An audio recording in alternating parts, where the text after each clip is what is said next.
Good day mga ka-works. So may panibago tayong pasyente ngayon. Ayan, oh. Madali lang. Madali lang yan, guys. Sobrang na-bend. So itong motor na to, guys, ay CT100. Yan. At naka-park lang siya.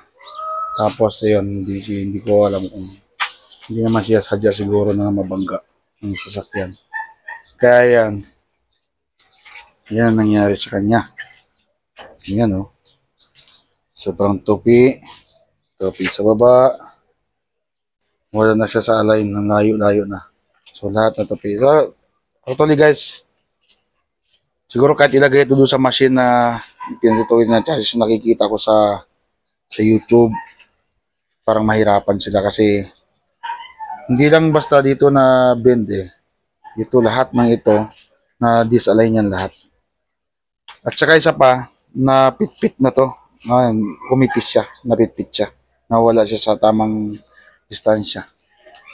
So, yung gagawin ko dito, guys, paghihiwalayin ko muna sila. Ito, puputulin ko. Yan. Ito, tatanggalin ko muna yan lahat. Hanggang dito sa dulo. Tapos, uunahin kong tutuwirin itong kabilang side muna. Dahil sigurado hindi yan sasama. Kung lahat yan bibiglayin ko. Wala naman akong machine na pantuwid. Sa akin ay binabaga ko lang, inaasitilin ko para bumalik siya sa dati, para malambot na siyang ituwid. So yun ang aking project ngayon, guys. Samahan niyo ako.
So ayan, guys, tingnan natin swing arm dahil tabingi ang gulong. So ayan. Ayan, ang laki ng tabingi ng swing arm. Layo, guys, lagyan natin ng tusok para makita natin maigi. So ayan. Lagyan natin ng bakal sa dulo. O ayan, oh. O, diba? Grabe, ang laki ng tabingi. Akala ko kanina yung axle lang na baluktot, pero nung kinalas ko, ayan ang lumabas. So babagahin na naman natin yan. Unahin natin tuwirin muna itong swing arm. Yung harap yung fork, wala namang tama na ano. So doon to tayo kukuha ng align. I-align na natin muna itong gulong bago tayo mag-align ng chassis. So yan na yung nangyari sa chassis, guys. Medyo patuwid na siya. Na-bend na rin ng konti, pero dahil hindi natin may align ng maayos, unahin natin yung swing arm.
Goods!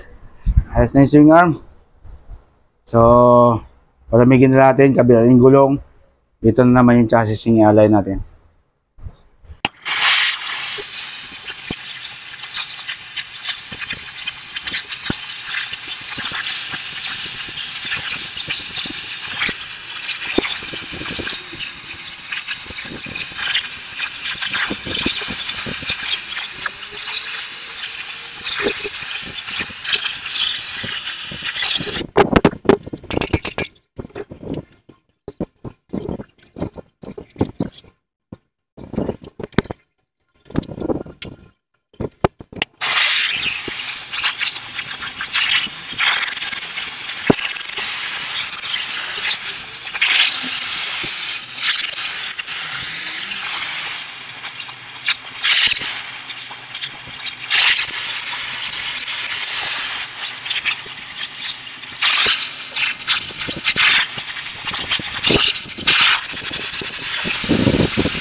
So guys, ito na.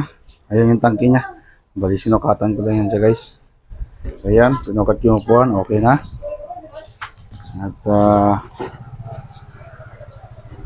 itong tangke ayos na rin. So ito na yung ating tinawid na chassis. Ayan na oh. Balik na siya sa normal. na siya. So pati yung ano guys, ayan, yung shock absorber, tiniwid ko rin kasi baluktot. Ayos pa naman siya, ayos pa yung shock niya. So, yan. Dahil nag-crack dyan, pulley wheel dyan. So, ayan. So, ayan. So, hanggang dito na guys. At abangan nyo ulit ang mga next video natin. So, ayan na muna. Bye-bye.